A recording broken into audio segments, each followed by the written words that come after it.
کسی شخص نے بھول کر بغیر وضو کے نماز شروع کر دی اور دوران نماز اسے یقین ہو گیا کہ میرا تو وضو نہیں تھا، تو اب کیا اس نماز کو جاری رکھے یا کیا کرے؟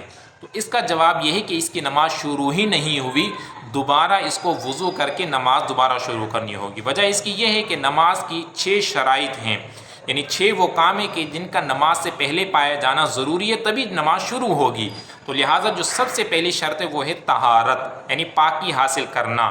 تو وہ جب اس نے وضو نہیں کیا، پاکی حاصل نہیں کی، تو اس نے ایک شرط نہیں پائی گئی۔ جب ایک شرط نہیں پائی گئی تو اس کی نماز بھی شروع نہیں ہوگی۔ لہٰذا دوران نماز کسی کو یقین ہو جائے کہ میرا وضو نہیں تھا، تو ایسی صورت میں وہ دوبارہ پلٹ جائے، توڑنے کی بھی حاجت نہیں ہے۔ تو اس صورت میں توڑتا نا کہ جب نماز اس کی شروع ہو چکی ہوتی، اس کی نماز شروع ہی نہیں ہوئی۔